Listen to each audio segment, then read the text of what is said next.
नमस्कार दोस्तों, इमेजिन करो एक 20 साल की लड़की सालों से बॉक्सिंग में मेहनत कर रही है। वो फाइनली चैंपियनशिप के फाइनल में पहुंचती है, लेकिन सामने उसके खिलाफ एक 20 साल का लड़का उतरता है जो अब ट्रांसजेंडर फीमेल है। मैच शुरू होता है और वो लड़की बुरी तरह हार जाती है। अब सोचो, क्या ये फाइट फेयर कहलाएगी? जी हाँ, ऐसा ही कुछ आज के मॉडर्न टाइम में हो रहा है। फर्क बस इतना है कि अब वो लड़का कानूनी तौर पर ट्रांसजेंडर महिला माना जाता है। हर इंसान को अपनी लाइफ अपनी पसंद के हिसाब से जीने का अधिकार है। अगर कोई ट्रांसजेंडर बनना चाहता है तो ये उसकी अपनी चॉइस है और हमें इसका सम्मान करना चाहिए। हम सभी को अपनी लाइफ अपने तरीके से जीने की फ्रीडम है, लेकिन साथ ही हमें वुमेन की स्पोर्ट्स में फेयरनेस, इक्वालिटी और उनकी प्राइवेसी का भी सम्मान करना चाहिए, क्योंकि बायोलॉजिकल मैन और वुमेन में नेचुरल डिफरेंसेस होते हैं और हमें इन डिफरेंसेस को समझते हुए ही सही डिसीजन लेने चाहिए। तो सवाल उठता है, क्या ट्रांसजेंडर एथलीट्स का महिलाओं के खेलों में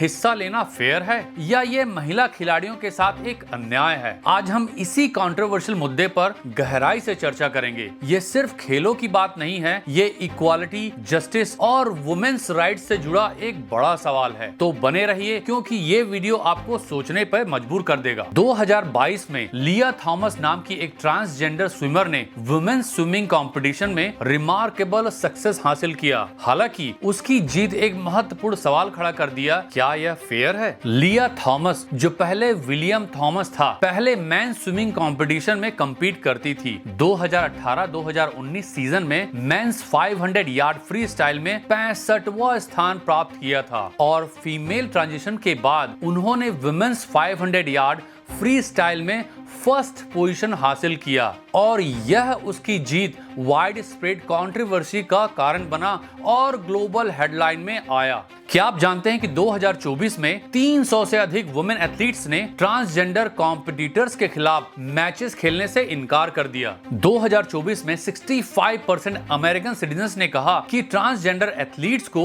वुमेन स्पोर्ट्स में भाग नहीं लेना चाहिए। क्या आप जानते हैं कि 2019 से अब तक ट्रांसजेंडर एथलीट्स ने वुमेन्स स्पोर्ट्स में 200 से अधिक मेडल जीते हैं? यह कंट्रोवर्सी इतना हीटेड क्यों है, आइए जानते हैं। ट्रांसजेंडर एथलीट्स, विशेषकर वे जो मेल से फीमेल में ट्रांजिशन करते हैं, जब वुमेन्स स्पोर्ट्स में पार्टिसिपेट करते हैं तो यह सवाल उठता है, क्या यह फेयर है? रीसेंट इवेंट्स ने इस डिबेट को और इंटेंसिफाई कर दिया। एग्जाम्पल के लिए 2019 में सीसी टेल्फर ने 400 मीटर बाधा दौड़ में NCAA division second national title जीता, जिससे वह नेशनल टाइटल जीतने वाली पहली ओपनली ट्रांसजेंडर एथलीट बनी। इसके अलावा पेरिस 2024 ओलंपिक में अल्जेरियन बॉक्सर ईमान खलीफ और ताइवान की लिंग यू टिंग ने वुमेन्स बॉक्सिंग में भाग लिया। हालांकि उनकी जेंडर आइडेंटिटी को लेकर बहुत कंट्रोवर्शियल हुआ, लेकिन उन दोनों ने क्रिटिसिज्म के बावजूद गोल्ड मेडल जीते। रिसेंटली प्रेसिडेंट ट्रंप ने ट्रांसजेंडर इंडिविजुअल्स के राइट्स से संबंधित कई एग्जीक्यूटिव ऑर्डर्स जारी किए, जो विशेष रूप से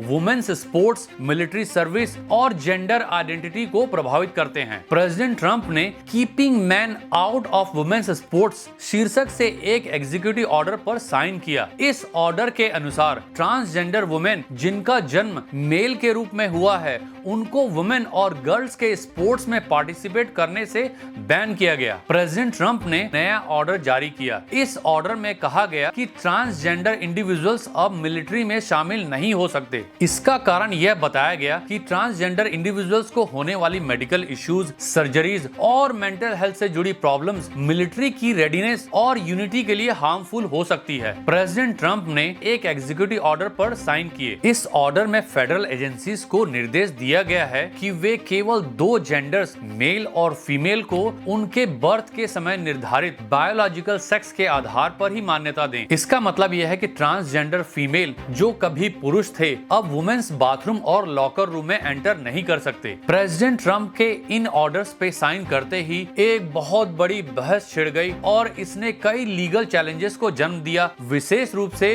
ट्रांसजेंडर इंडिविजुअल्स के राइट्स, इक्वालिटी और सेफ्टी के संदर्भ में। तो दोस्तों, आज हमने जाना कि ट्रांसजेंडर एथलीट्स का वुमेन स्पोर्ट्स में पार्टिसिपेट करना एक कॉम्प्लेक्स और सेंसिटिव इशू है। इसमें जस्टिस, इक्वालिटी और कंपटीशन की फेयरनेस जैसे एस्पेक्ट्स पर विचार करना जरूरी है। तो दोस्तों, अब आप बताइए, क्या ट्रांसजेंडर एथलीट्स को उनकी जेंडर जेंडर आइडेंटिटी के अनुसार खेलने की परमिशन मिलनी चाहिए, या क्या वुमेन स्पोर्ट्स की फेयरनेस को प्रायोरिटी देनी चाहिए? नीचे कमेंट सेक्शन में अपनी ओपिनियन जरूर शेयर करें। फिर मिलेंगे एक नए इंटरेस्टिंग टॉपिक के साथ। बहुत बहुत धन्यवाद।